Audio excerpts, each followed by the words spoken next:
Good morning students. आज के class में हम आप लोगों के लिए एक नया टॉपिक लेकर के आए हैं जिसका नाम है पोजेसिव केस ऑफ नाउन्स। ठीक है, तो आज के क्लास में आप लोग समझेंगे कि नाउन के साथ कि पोजेसिव केस का क्या रूल है। ठीक है, तो नाउन जो है आप लोग देख रहे हैं कि नाउन्स के जो पॉजेसिव केस होते हैं उनका रूल यहाँ पे लिखा हुआ है 1 2 3।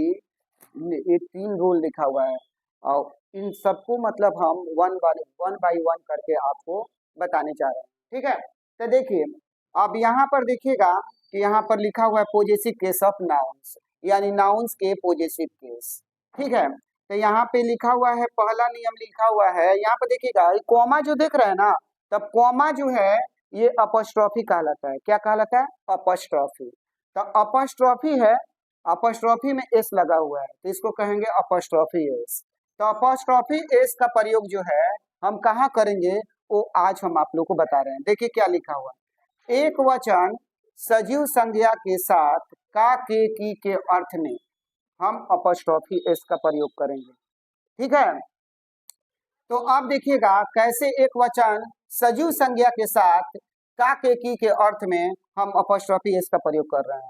तो यहाँ पे देखिए एकदम सीधा सा बात है। देखिए श्याम की बहन सुंदर है, एक सेंटेंस है श्याम की बहन सुंदर है। तो देखिए श्याम की बहन सुंदर है, तो हमारा श्याम यहाँ पे लिखा हुआ है नाउन। तो ये नाउन जो है लिविंग है ना। तो लिविंग नाउन के साथ हम यहाँ पे देख रहे हैं इसका संबंध कारक कौन सा है? की। तो देखिए श्याम की, तो यहाँ पे लिखे है ना श्याम क्या है? सिंगुलर है और क्या है? नाउन है। तो एक वचन सजीव संज्ञा है क्योंकि ये जिंदा है। ठीक है, तो एक वचन सजीव संज्ञा के साथ क्या के की के अर्थ में हम सिर्फ क्या लगाएंगे? अपस्ट्रॉफी एस लगाएंगे। ठीक है, तो अपस्ट्रॉफी एस लगाएंगे तो देखिए यहाँ पे श्याम का हम लिख दिए श्याम, यहाँ पे लिखा हुआ है कि तकी के अर्थ में हम अपस्ट्रॉफी एस लगा दिए। तो देखिए यहाँ पे श्याम में अपस्ट्रॉफी एस लगा है, अपस्ट्रॉफी एस का मतलब की होता है। और फिर यहाँ पे लिखा हुआ है क्या? बहन। तब बहन का हम क्या लिख दिए? सिस्टर। इसका मतलब हो गया श्याम सिस्टर। श्याम सिस्टर्स का मतलब हो गया सिस्टर का मतलब हो गया श्याम की बहन। अगर कोई पूछेगा कि अपस्ट्रॉफी एस का मतलब क्या हुआ, तो आप लोग बेटा कहिएगा अपस्ट्रॉफी एस का मतलब होता है का के की। तो यहाँ पे हम श्याम देख रहे हैं तो श्याम का श्याम लिख दिए, और की देख रहे हैं तो अपस्ट्रॉफी एस लिख दिए। ठीक है, और बहन का मतलब क्या हो गया? सिस्टर हो गया, है ना। तो श्याम से सिस्टर का मतलब हो गया श्याम की बहन। अब बोलिएगा लोग कि इसमें हम सब्जेक्ट किसको मानते हैं? तो देखिए ये तो सब्जेक्ट होगा नहीं क्योंकि यहाँ पर संबंध कारक लगा हुआ है, अपस्ट्रॉफी एस लगा हुआ है, तो ये तो सब सब्जेक्ट होगा नहीं। तो फिर श्याम से मतलब सब्जेक्ट नहीं है, तो इसका सब्जेक्ट कौन है? तो सिस्टर है, क्योंकि सिस्टर क्या है? नाउन है, और नाउन क्या होता है? सब्जेक्ट होता है। ठीक है, तो हमारा सिस्टर जो है ये कौन सा कि सब्जेक्ट है? तो सिंगुलर सब्जेक्ट है। तो सिंगुलर जब सब्जेक्ट है तो इसके साथ कौन सा वर्ब का यूज किया गया है? तो सिंगुलर वर्ब का यूज किया गया है। तो यहाँ पे देखिए यहाँ पर सिस्टर को देख करके क्या लगाया गया है? इज लगाया गया है। ठीक है, क्योंकि सिस्टर का मतलब बहन होता है, अब बहन का मतलब एक हुआ, तो एक है तो क्या लगेगा? एक है तो सिंगुलर सब्जेक्ट है, तो सिंगुलर सब्जेक्ट के साथ सिंगुलर वर्ब लगा। तो सिंगुलर वर्ब में कौन आता है के लिए यहाँ पर इज आता है। तो ये तो हो गया श्याम की बहन, श्याम सिस्टर, और है का क्या हो जाएगा? इज, और सुंदर का क्या लिख दिए? ब्यूटीफुल। तो क्या हो गया? Shyam sister is beautiful, Shyam की बहन सुंदर है।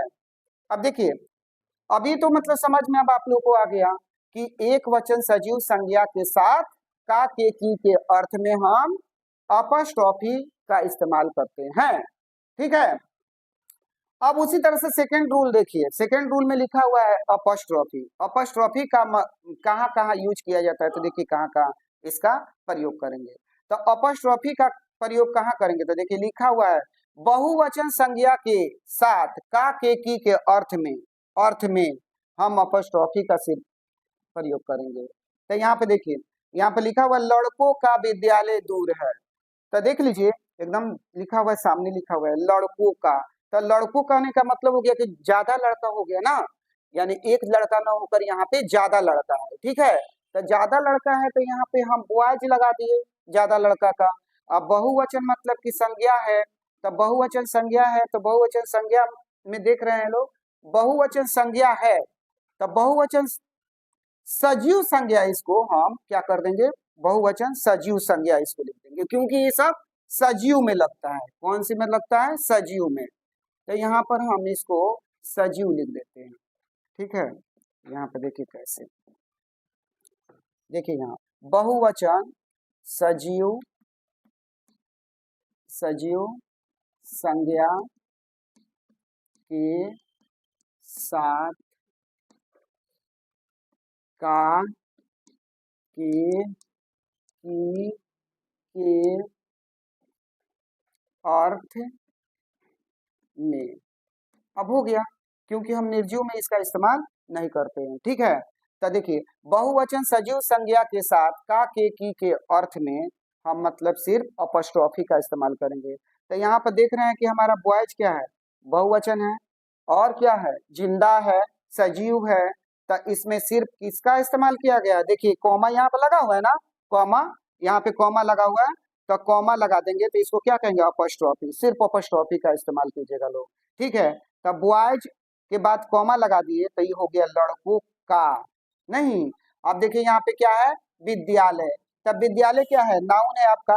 तो नाउन में क्या है, सिंगुलर है, तो सिंगुलर नाउन है, यानी कि सब्जेक्ट आपका सिंगुलर है, तो वर्ब भी आपका क्या हो गया, सिंगुलर हो गया।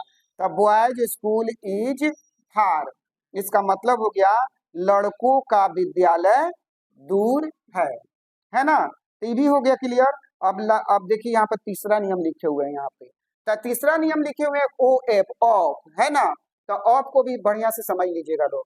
तो ऑफ का इस्तेमाल कहाँ होता है, देखिए निर्जीव संज्ञा के साथ का, के अर्थ में, का, की के अर्थ में हम ऑफ का इस्तेमाल करते हैं। तो देखिएगा आप जहाँ यहाँ पे इसका एग्जाम्पल लिखे हुए हैं, पटना बिहार की राजधानी है, ठीक है ना। तो हम लोग तो पिछले मतलब क्लास में मतलब बनाने का भी नियम जान गए थे कि कैसे ट्रांसलेट किया जाता है इंग्लिश को बढ़िया से, ठीक है।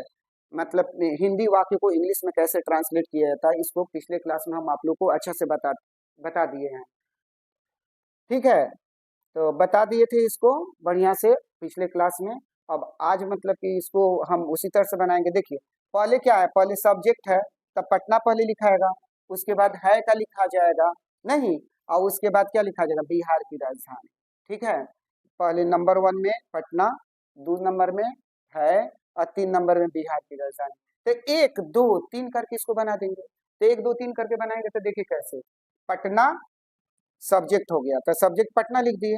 तब पटना हमारा सिंगुलर है, तो सिंगुलर होने के चलते क्या लिख दिए, इज लिख दिए। तब पटना इज, तो पटना इज का मतलब क्या हुआ, पटना है, पटना है। तो पटना है हो गया। अब पटना क्या है, तो हम सबको ही जानते हैं पटना मतलब कि क्या है, बिहार की राजधानी है। तो यहीं पर तो समझने वाली बात है, देखिएगा यहीं पर समझने वाली बात है, हमारा बिहार की है। तो बिहार जो है वह नॉन लिविंग में आता है, यानी कि निर्जीव है। तो निर्जीव में का, के, की के लिए हम यही ना लिखे हैं, निर्जीव संज्ञा के साथ का, के, की के अर्थ में हम ऑफ का इस्तेमाल करेंगे, ऑफ का। तो देखिए यहाँ पर की लगा हुआ है ना, तो देखिए यहाँ पे, तो इस की को हम क्या लिखेंगे, ऑफ लिख, इसका मतलब हुआ की का ऑफ। क्यों, क्योंकि बिहार के साथ ये की लगा हुआ है, बिहार क्या है, निर्जीव है। तो निर्जीव है तो इसलिए की के लिए हम यहाँ ऑफ का इस्तेमाल करेंगे। अब देखिए कैसे हम देख रहे हैं, सबसे पहले मतलब कि यहाँ पे बिहार की राजधानी, तो इसको मतलब हम कैसे मतलब लिखेंगे, पहले लिखेंगे द राजधानी को, फिर लिखेंगे की को, तब लिखेंगे बिहार को, ठीक है। तो इधर से हम लोग ऐसे आएंगे, ठीक है। तो पहले राजधानी को लिखेंगे, तो राजधानी को लिखेंगे तो द लगा के लिखेंगे, किसको किसको लगा के लिखेंगे, द। तो इसके मतलब देखिए राजधानी को हम द लगा के यहाँ पे लिख रहे हैं, ठीक है। तो द राजधानी का होता है कैपिटल, ठीक है। तो यहाँ पे देखिए, यहाँ पे लिखा हुआ है, देखिए कैसे, यहाँ पे देखिए, तो पटना का पटना, है का ईज, और यहाँ पे देखिए राजधानी यहाँ पे है ना, तो इसको ऐसे ही नहीं लिखेंगे, इसको मतलब द के साथ लिखा जाएगा, ठीक है। तो द कैपिटल ऑफ बिहार, यानी राजधानी का द कैपिटल, की का ऑफ और बिहार का बिहार। तो ये हो गया मतलब कि Patna is the capital of Bihar, ठीक है। अब इसके बाद से मतलब देखिए एक नोट में हम आप लोग को लिखवा देते हैं, थोड़ा सा ध्यान दीजिएगा। लास्ट मतलब इसको एक चीज बचा हुआ है उसको हम बता देते हैं आप सभी को, कि ताकि आप लोग कभी कंफ्यूजन में नहीं रहे, ठीक है। देखिए नोट में कुछ ऐसे भी मतलब कि नाउन होते हैं जिनको प्लुरल बनाने के लिए एस या ईएस न लगाकर एक विशेष तरीका से उसको बनाया जाता है। जैसे मान के चलिए, जैसे हम यहाँ पर लिख दिए चाइल्ड, तो चाइल्ड का लिख दिए, तो चाइल्ड मतलब बच्चा होता है। अब इसको क्या कहेंगे, सिंगुलर मतलब की है। अब सिंगुलर को प्लुरल बनाने के लिए क्या करेंगे हम, ये सिंगुलर मतलब की हो गया, इसका प्लुरल क्या होता है, इसका प्लुरल हो जाएगा चिल्ड्रेन, ठीक है। प्लुरल क्या हो जाएगा, चिल्ड्रेन हो जाएगा। तो चाइल्ड का प्लुरल क्या हो गया, यह चाइल्ड का प्लुरल चिल्ड्रेन, ठीक है। तो चिल्ड्रेन हो गया। तो अब देखिए, तो चाइल्ड में हमको एस या ईएस नहीं ना लगाया है, चाइल्ड को हम मतलब कि एक अलग तरीका से बनाए हैं, प्लुरल, प्लुरल मतलब कि नाउन बनाए हैं।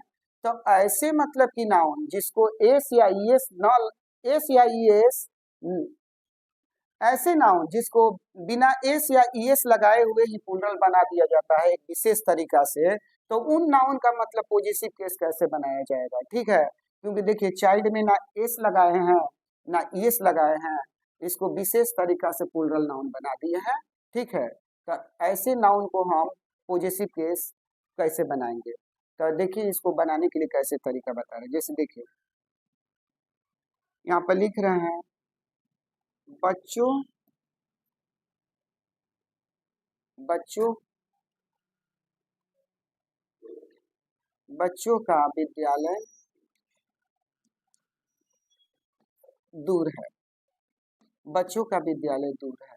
देखिएगा यहाँ पर हम लिख दिए हैं बच्चों का विद्यालय दूर है, ठीक है। बच्चों का विद्यालय दूर है। अब कैसे मतलब दूर है, तो यहाँ पर देखिए कैसे कैसे बनाया जाएगा इसको, देखिएगा।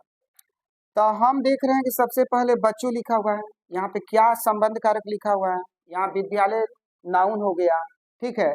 तब बच्चों का हम क्या लिखेंगे, चिल्ड्रेन, क्योंकि एक बच्चा को हम चाइल्ड कहते हैं, उसके बहुवचन को क्या कहते हैं, यानी प्लुरल नाउन को क्या कहते हैं, ये सिंगुलर नाउन है, इसका प्लुरल नाउन, ठीक है। तो चाइल्ड का प्लुरल नाउन यहाँ पे बच्चों का क्या हो जाएगा, चिल्ड्रेन यहाँ पे लिखे हैं, तो चिल्ड्रेन यहाँ पे लिख दिए, ठीक है। अब चिल्ड्रेन में तो एस एस नहीं लगा हुआ है, तो जिस प्लुरल नाउन में बिना एस या ईएस के मतलब कि आ जाते हैं, एक विशेष तरीका के आ जाते हैं मतलब कि प्लुरल नाउन, तो उस नाउन में हम क्या करेंगे, अपॉस्ट्रोफी एस का इस्तेमाल करेंगे। तो यहाँ पे हम चिल्ड्रेन में क्या लगा दिए, अपॉस्ट्रोफी एस लगा दिए, ठीक है। तो ये प्लुरल नाउन में है इसलिए अपॉस्ट्रोफी एस लगा दिए, बिना एस ईएस वाला प्लुरल नाउन है इसलिए हमने इसको अपॉस्ट्रोफी एस में एस से बना रहे हैं। तो देखिए अब कैसे, तो चिल्ड्रेन्स यानी बच्चों का, अब विद्यालय का क्या हो जाएगा, स्कूल, विद्यालय का स्कूल, चिल्ड्रेन्स स्कूल। है का देखिए, तो है हमारा ये संबंध कार, ये तो हमारा संबंध कारक हो गया चिल्ड्रेन्स। तो हमारा सब्जेक्ट कौन बन रहा है, स्कूल बन रहा है, तो हमारा सब्जेक्ट क्या है, सिंगुलर है, स्कूल सिंगुलर है, तो वर्ब भी क्या जोड़ेंगे, सिंगुलर है ना जोड़ेंगे, है ना। तो अब वर्ब सिंगुलर जोड़ेंगे, तो स्कूल एक वचन है, तो यहाँ पर हम क्या करेंगे, ईजे लगाएंगे, क्योंकि सब्जेक्ट सिंगुलर है तो वर्ब भी सिंगुलर हुआ। अब इसका मतलब हो गया बच्चों के विद्यालय है, तो कहाँ है, क्या है बच्चों का विद्यालय, बच्चों का विद्यालय क्या है, तो देखिए यहाँ पे लिखा हुआ है दूर, तो बच्चों का विद्यालय दूर है, तो दूर का क्या होता है, हाँ, ठीक है। तो इस तरह से यह सेंटेंस पूरा हो गया। आशा करता हूँ आज का वीडियो आप लोगों को अच्छा लगा होगा, ठीक है। इसके लिए आप लोग जो है वीडियो को लाइक कीजिए, सब्सक्राइब कीजिए और दोस्तों में शेयर कीजिए, और कमेंट बॉक्स में कमेंट लिखिए, आपके कमेंट का जवाब अगले वीडियो में मैं दूंगा। तब तक के लिए थैंक्स फॉर